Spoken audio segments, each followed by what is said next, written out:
Nah, nih yuk, aku mau tanya nih, kenapa sih milih teknik fisika UGM?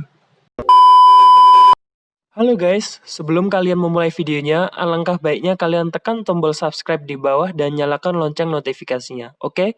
Karena subscribe itu gratis dan kalian telah membantu channel ini untuk berkembang lebih baik lagi ke depannya, oke? Hajar bos! Assalamualaikum warahmatullahi wabarakatuh. Kembali lagi sama channel aku Pandu Satria. Jadi kali ini aku punya kesempatan nih wawancara sama temen aku dari teknik fisika UGM.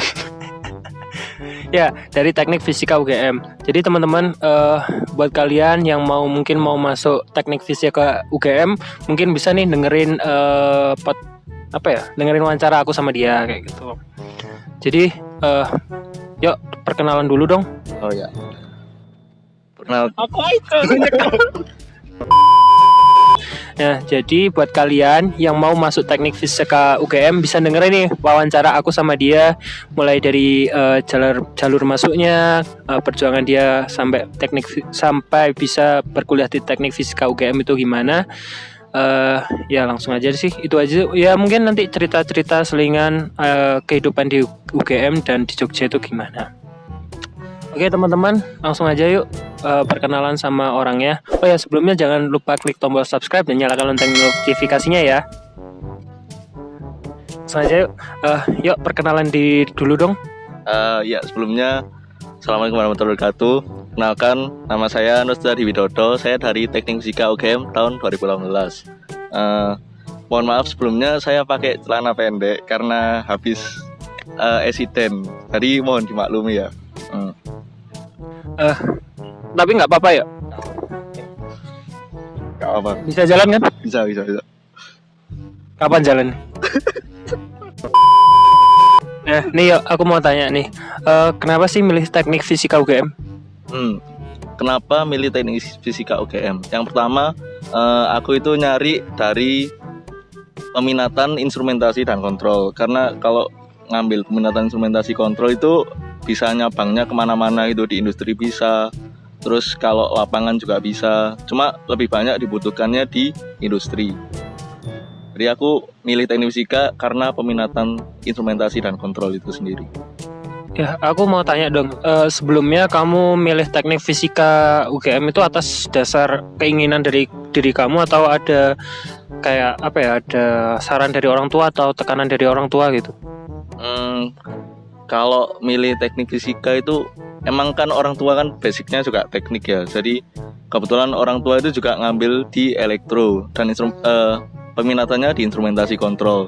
Jadi gimana caranya biar saya sebagai anaknya itu bisa ngelanjutin ilmunya dari orang tua saya. Jadi saya suruh milih yang instrumentasi kontrol. Nah, karena itu. Karena waktu sebelum masuk kuliah itu kan ada event di sekolah kayak kampus apa namanya? Ya, kampus fair. Nah, itu kan saya juga banyak tanya-tanya tentang teknik fisika itu gimana sih kerjanya, nanti prospek kerjanya gimana, dan itu sangat menarik buat saya. Jadi saya ya udah ngambil teknik fisika. Nah, itu yang jurusan yang kamu ambil itu sesuai nggak sih dengan passion dan kemampuan kamu sendiri?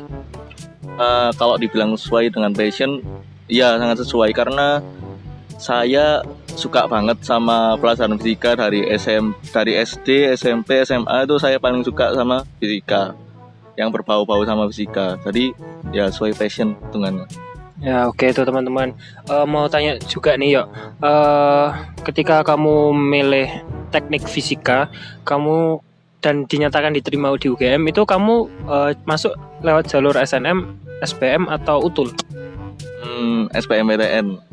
Terus yang pertama saya rasakan waktu terima itu ya pastinya seneng lah. Cuma dengan kita diterima itu kita juga harus tahu caranya rendah hati. Karena nggak semuanya juga seberuntung kita. Karena kita itu nggak semua usaha kita gitu loh. Bukan karena aku pintar, bukan karena gitu kan. Kita juga pasti karena ridho yang di atas gitu. Jadi harus rendah hati lah. Ya, waktu kamu dinyatakan diterima, waktu kamu ngerjakan soalnya nih, kamu ngerasa kesulitan nggak sih ngerjakan soal SBMPTN itu? Atau ya aku ngerjakan, aku dapatnya segitu ya, aku lolos dari teknik fisika UGM.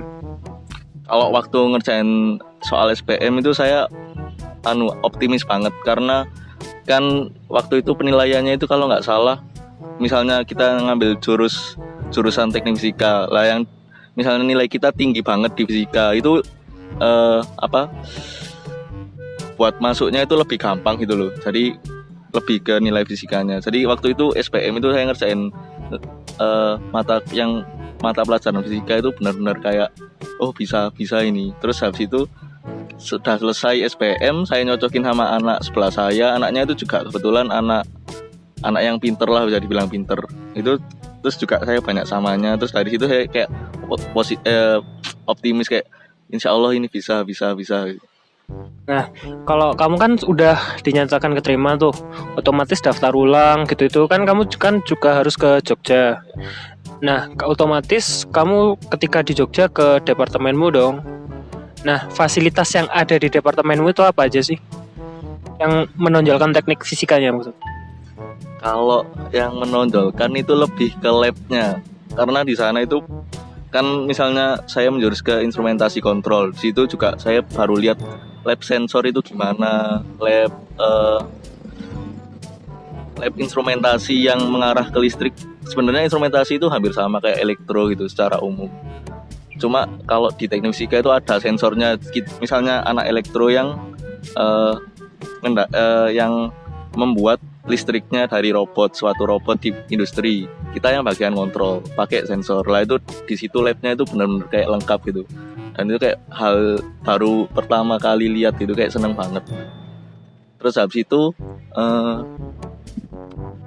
banyak juga kan di departemen saya itu banyak profesor yang ngelakuin penelitian gitu. Terus kayak dikasih tahu penelitiannya tentang ini, ada yang tentang keris lah, terus ada yang tentang telekomunikasi, tentang radar gitu, kayak jadi kayak seneng banget gitu.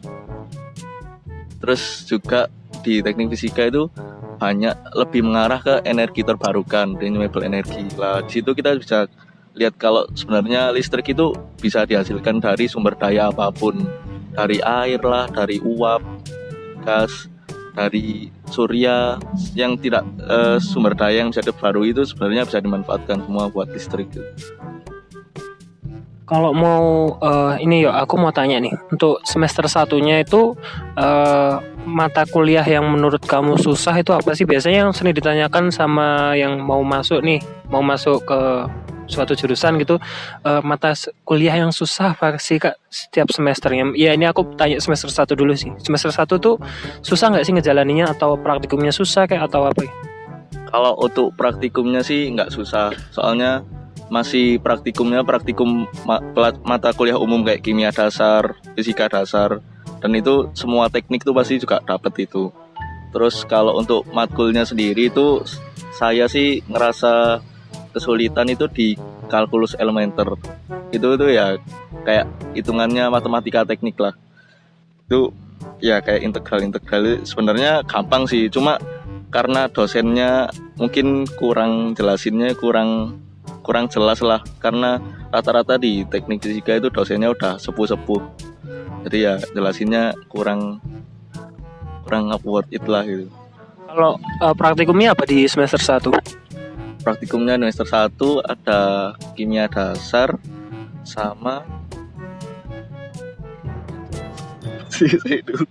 tali tuh kimia dasar apa?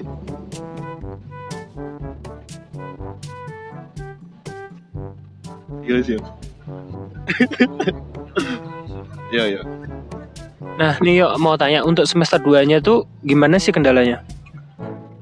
Kalau semester 2 itu kendalanya di kalkulus lagi, di kalkulus vektor. Kalau kalkulus vektor itu lebih ya kayak integral, tapi diaplikasikan buat kayak vektor lah. Vektor itu berarti arah. Itu menurutku sebenarnya sih gampang sih. Itu kayak aku ngerjain UAS, UTS itu benar-benar bisa gitu loh. Kayak ngerasa insya Allah ini dapat nilai bagus. Tapi ternyata satu angkatan itu paling bagus itu C. Dan itu kayak ya pastilah emang kalau dosen yang rata-rata udah sepuh pasti dia standarnya tinggi kan. Jadi ya kalau misalnya nggak sesuai standarnya nggak mau ngasih nilai bagus. Tapi itu emang wajar sih di dunia perkuliahan kayak gitu. Kalau semester 3-nya gimana? Kalau semester 3 ini alhamdulillah sih bagus sih.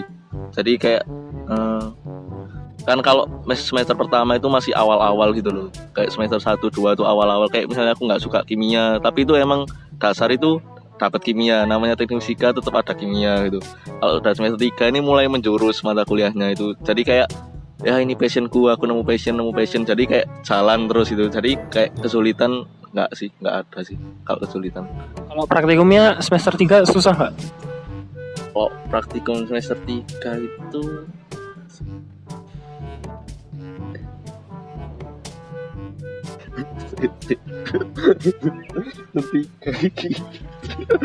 dulu deh si master tuh. Dulu.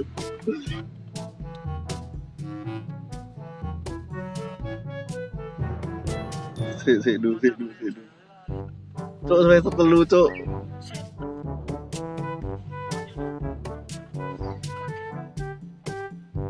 Saking semester 5 cok apa ya?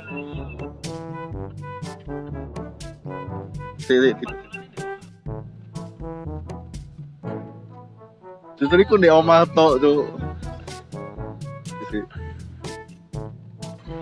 Di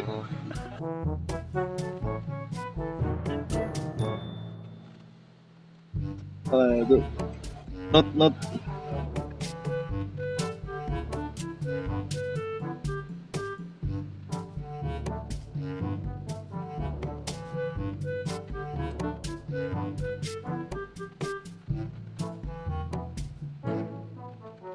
di sini soal iki lho soal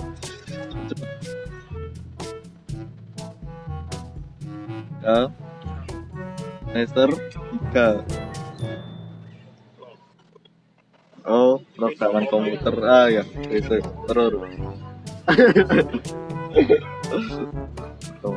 Ya. Untuk semester 3-nya praktikumnya apa tuh? Kalau semester 3 ada programan komputer sama elektronika.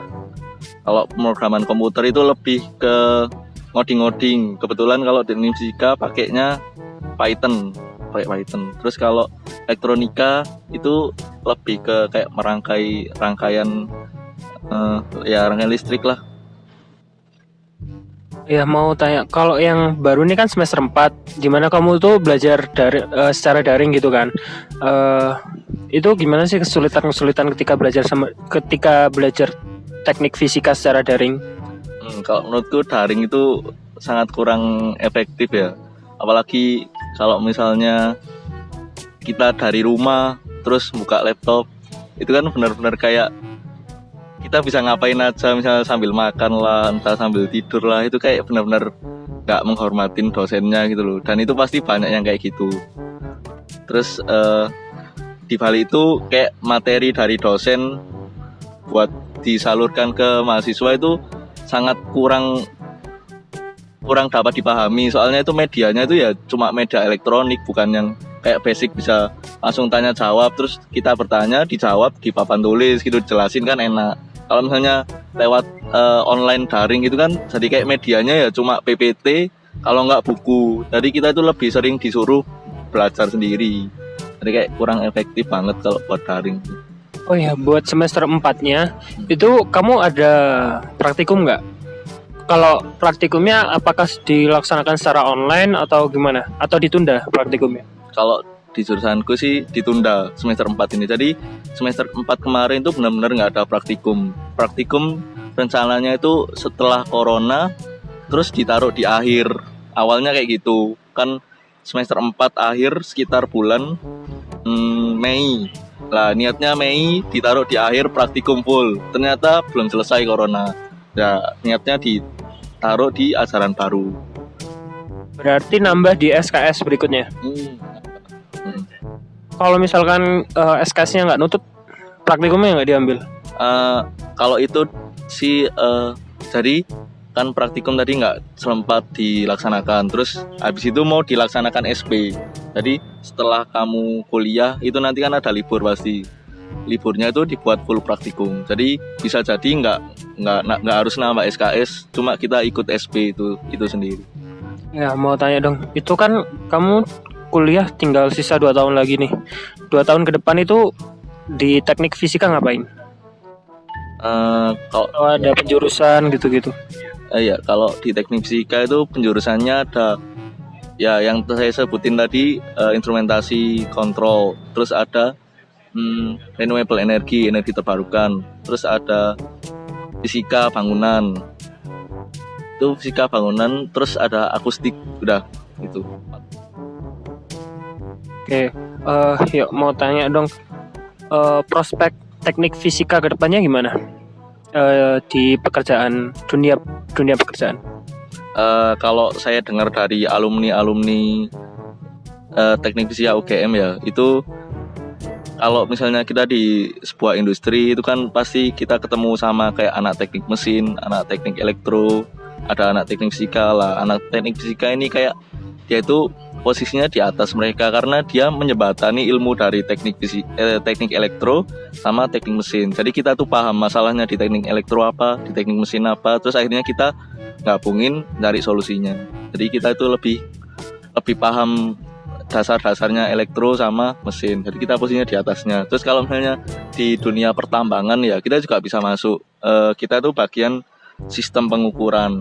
Lah, sistem pengukuran ini digunakan buat kayak di pertambangan itu kayak mengukur kedalamannya tanah untuk ngambil tambang lah, gitu kayak gitulah. Ya. Untuk kesan pesannya yang sekarang setelah lulus dari kelas 12 nih mau masuk teknik fisika gimana? Kalau kesan ya, kalau mau masuk teknik, semua teknik lah, itu yang penting itu mentalmu harus kuat. Terus dosen itu beda ya sama guru. Kalau dosen itu benar-benar kalian itu dilepas nggak kayak kita dulu di SMA. Kan namanya aja udah mahasiswa, udah bukan siswa lagi. Lah mahasiswa itu gimana caranya kita tanggung jawab sama diri kita sendiri. Kita nentuin jalan kita sendiri, nggak boleh kayak nempel lah sama orang itu. Jadi kita harus punya pendirian. Kayak misalnya temen lah nyari sebanyak-banyaknya nggak apa-apa. Cuma kita harus membatasi temen yang baik buat kita, temen yang buruk buat kita. Cuma semuanya tetap harus ditemenin itu. Untuk kesimpulan nih dari pembicaraan kita yang panjang tadi itu, yang mau kamu simpulin apa sih? Jadi biar buat teman-teman nih yang males misalkan di skip biar terangkum semuanya dengan baik gimana? Kalau kesimpulannya ya tadi teknik fisika itu ya jurusan peminatannya ada instrumentasi kontrol, terus ada energi terbarukan, terus ada lagi fisika bangunan sama akustik. Terus kalau instrumentasi itu ya itu tadi kita menjurusnya ke listrik kayak bidang elektro sama ke sensor. Kalau misalnya di bidang renewable energy itu gimana caranya kita manfaatkan sumber daya yang bisa diperbarui itu buat menjadi energi baru lagi. Contohnya listrik. Terus kalau fisika bangunan itu lebih ke kayak anak sipil, jadi konstruksi bangunan itu gimana sih biar nggak roboh, nggak gini gitu lah. Terus ada akustik ini lebih ke misalnya kamu bangun sebuah gedung entah masjid ya, terus masjid itu gimana caramu supaya kalau misalnya kamu adzan itu suaranya bisa kedengar sampai benar-benar radius yang benar-benar jauh gitu. Itu ada tekniknya sendiri, itu masuk akustik. Ya sih itu aja. Ya itu teman-teman, wawancara aku sama Yoyo. Mungkin kalau ada teman-teman yang masih ingin menanyakan bisa di kolom komentar ya.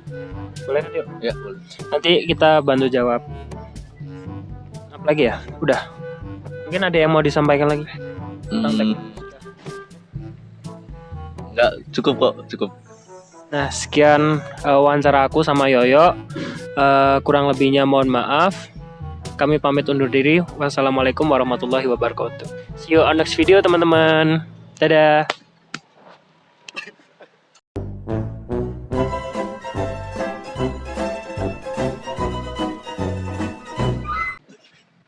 Ulang-ulang tuh. Cut. Gak usah di stop. Bro, lu. Gak apa. Bisa jalan kan? Bisa. Kapan jalan? Ayo sekarang gas.